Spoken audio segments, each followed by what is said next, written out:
여러분 커피 좋아하시나요? 저는 하루에 한 잔씩 마시는 게 소소한 즐거움인데요. 이런 저도 근본적인 의문을 들게 만드는 커피가 있습니다. 바로 루아커피. 사양고양이의 배설물 속 원두를 골라서 만든 커피라니. 지금이야 워낙에 유명해서 마셔도 별로 이상할 건 없지만 이걸 처음에 마신 사람은 도대체 무슨 생각이었을까요? 루아커피의 루악은 인도네시아어로 사양고양이를 뜻합니다. 딱 보면 아시겠지만 이름만 고양이지 실제로는 몽구스나 하이에나처럼 고양이의 먼 친척벌이에요. 그럼 사양은 무슨 뜻이에요? 사양고양이의 항문주변 분비샘에서는 시베톤이 포함된 강한 향을 가진 물질이 나오는데요. 이걸 사양이라고 합니다. 영어로는 시벳 또는 시벳머스크라고 하죠. 시벳머스크는 중세에서부터 20세기 초까지 고급 향수의 재료로 사용되었어요. 세계에서 가장 유명한 향수인 샤넬 넘버5에도 들어갔었고요. 물론 지금은 합성 물질로 대체되었지만요. 그런데 사양고양이도 종류가 참 많습니다. 약 30여 종이 존재해요. 이렇게 족제비처럼 생긴 놈부터 이런 마동석 포스를 풍기는 녀석까지 다양합니다.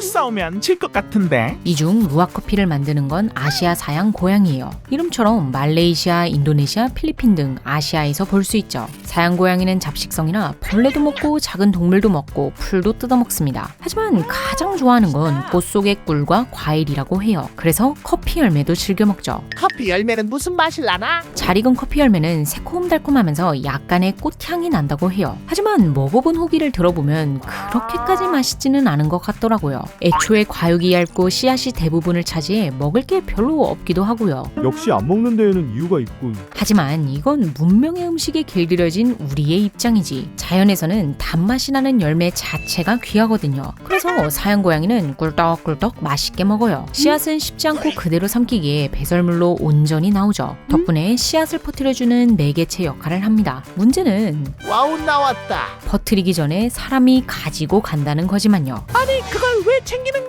그런데 진짜 루아커피는 어쩌다가 마시게 된 거예요? 사실 루아커피에는 아픈 역사가 담겨 있습니다. 1700년쯤 네덜란드의 동인도 회사는 예멘에서 커피 묘목을 가져와 인도네시아 자바에서 재배합니다. 직접 농사를 지은 건 당연히 아니고 현지 귀족에게 농사 지어서 이만큼 줘. 라고 할당량을 내렸어요. 이에 귀족은 농민을 동원해 커피를 기르죠. 그런데 농민들은 일을 하면서 궁금했을 거 아니에요? 얼마나 맛있길래 이렇게 키우는겨? 그러나 대놓고 마시기는 어려웠다 보니 깨지거나 까맣게 변하거나 벌레 먹은 등 상품성이 낮아 어차피 버려질 원두를 마시고는 했습니다. 물론 수확하면서 몰래 챙기기도 했을 거고요. 그렇게 농민들은 서서히 커피의 매력을 알아갔어요. 그러던 1830년 잇따른 전쟁과 벨기에 분리로 인해 네덜란드는 심각한 재정 위기에 처합니다. 이에 정말 영혼까지 끌어모으기 시작하는데요. 그 일환으로 자바 전역의 강제 재배 제도가 떨어집니다. 성인 남성은 연간 66일 무임금 노동을 해야 했으며 커피를 한 알이라도 빼돌리면 강한 처벌을 받았어요. 정작 커피를 재배하던 농민은 한 잔도 마실 수 없게 된 거죠. 그나마 다행인 건 잎이나 줄기, 원두를 감싸고 있는 껍질까지는 단속 대상이 아니었다는 거예요. 그래서 이를 우려서 만든 차는 계속 마실 수 있었습니다. 하지만 커피에 대한 열망은 차로 채워지지 않았죠. 커피 마시고 싶다.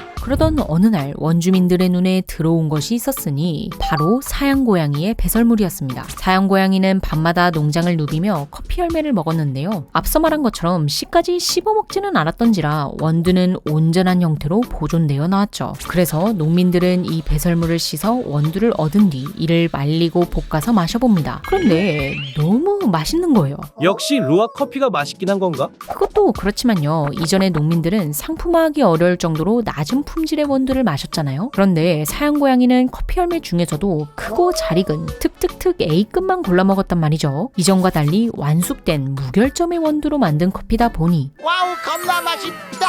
라고 느낄 수밖에 없었던 겁니다. 이렇게 루아커피는 농민들 사이에서 인기를 얻게 돼요.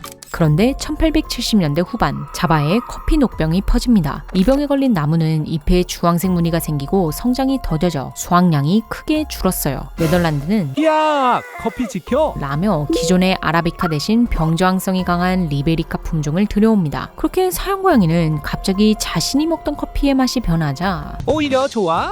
예, 더 좋아했습니다. 리베리카의 열매는 기존의 아라비카보다 더 달았거든요. 거기에 카페인도 적은 편이라 쓴맛이 덜하며 과육도 더 컸고요. 심지어 맛만 좋아진 게 아니었어요. 이전에 아라비카는 더위에 약해서 고지대에서만 재배할 수 있었는데 리베리카는 더위에 강해 해안가나 저지대에서도 키울 수 있었거든요. 예전엔 커피 찾아 산만리를 해야 했다면 이제 집 앞 편의점 가듯이 쉽게 커피를 먹을 수 있게 된 겁니다. 커스콘 오진다. 또한 리베리카는 키가 15에서 20m에 달하는 고목이에요. 그러니 농부들이 한 번에 다 수확하기는 어려웠겠죠. 예전에는 좀 익었다 싶으면 사람들이 다 가져가서 남는 게 없었는데 이제는 며칠이 지나도 체리가 그대로인 거예요. 그래서 리베리카로 바뀐 뒤 사형고양이는 정말 신나게 커피 열매를 먹었습니다. 오죽하면 한 네덜란드의 문서에 커피가 빨개지면 밤마다 포식성 짐승이 나무를 훑고 간다. 라는 귀여운 기록도 있으니까요. 그리고 이렇게 많이 먹었다면 그만큼 많이 내보냈겠죠. 농민들은 루아커피를 더 자주 마실 수 있게 되었습니다. 하지만 1900년경에 수확과 풍미 문제로 리베리카 대신 담양량이 조금 더 낮은 로부스타라는 품종이 들어와요.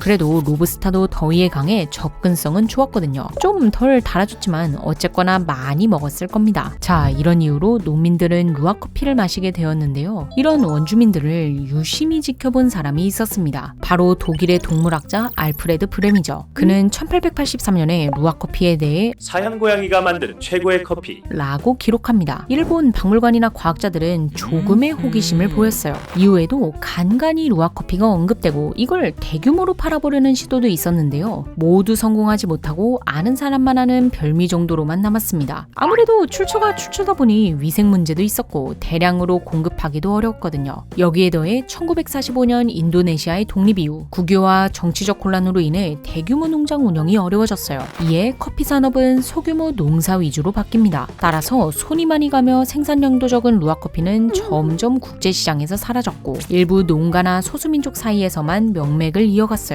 그럼 어떻게 유명해진 거예요? 시작은 1981년 내셔널 지오그래픽에 실린 한 기사였습니다. 여기서 루아커피가 짤막하게 소개되었는데요. 세계적으로 영향력 있는 매체에 동물 배설물 커피라는 충격적인 키워드가 등장하자 루아커피는 사람들의 입에 조금씩 오르내리기 시작합니다. 그리고 1991년 영국의 토니 와일드라는 사람이 루아커피 1kg을 수입해요.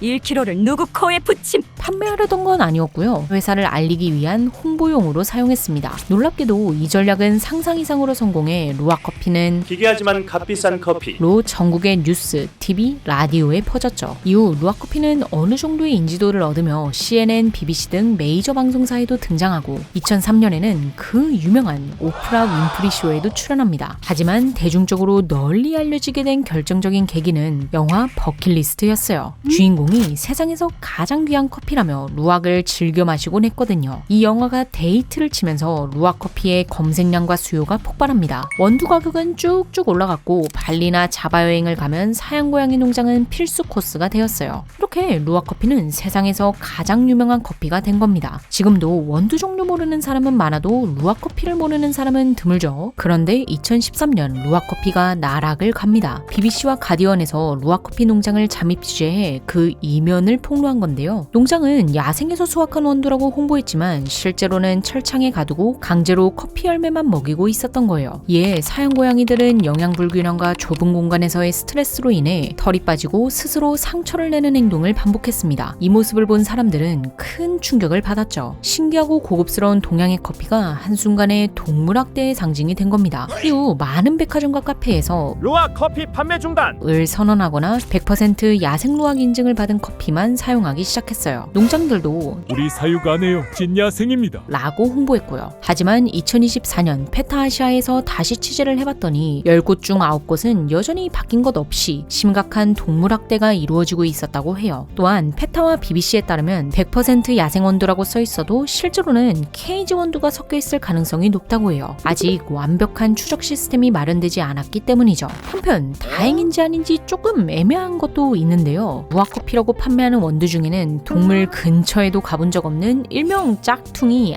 아주 많다고 합니다. 이처럼 루아커피는 말도 많고 탈도 많다 보니 안전하고 윤리적으로 마시기 위한 새로운 시도도 등장하고 있어요. 바로 실험실에서 만든 루아커피입니다. 장내 미생물을 배양해 발효시키거나 효소와 미생물을 이용해 가공하는 등 연구가 진행되고 있다고 해요. 아니 그 정도로 맛있나? 사실 맛에 대해서는 의견이 좀 엇갈립니다. 소화 과정에서 단백질이 분해되고 지방산이 변화하는 등 화학적 작용이 일어나며 쓴맛은 줄고 단맛과 풍미가 증가한다는 연구도 있고요. 소화를 거친 원두에는 미세한 구멍이 생기는데 이게 로스팅 과정에서 풍미를 개선해준다는 주장도 있어요. 하지만 반대로 맛이 그리 좋아지는 건 아니야. 라는 입장도 있습니다. 사용 고양이 때문이 아니라 품종과 과실 선별 효과가 더 크다는 거죠. 또한 블라인드 테스트 결과 큰 맛 차이를 보이지는 않았다는 주장도 있고요. 원래 맛이라는 게 주관적인지라 결론을 내리기는 어려울 것 같네요. 한편 루아커피가 인기를 얻다 보니 코끼리똥, 사슴똥, 자쿠라는 새똥, 남아메리카에 사는 너구리 비스무리한 코아티의 똥, 그리고 살짝 변주를 줘서 원숭이가 씹다가 뱉은 커피, 박쥐가 씹다가 뱉은 커피 등 다양한 종류의 커피가 등장했습니다. 그냥 속이 좀 안 좋아지는군. 하지만 이들 역시 루아커피처럼 맛이나 윤리적인 문제가 따라다니고 있죠. 마시는 거야 개인의 자유지만 만약 제 근처에 이런 종류의 커피만 먹으러 다니는 사람이 있다? 그럼 상당한 의심의 눈초리를 보내지 않을까 싶긴 하네요. 이 식기 취향의 상태가 그럼 지금까지 몽구였습니다. 시청해주셔서 감사합니다.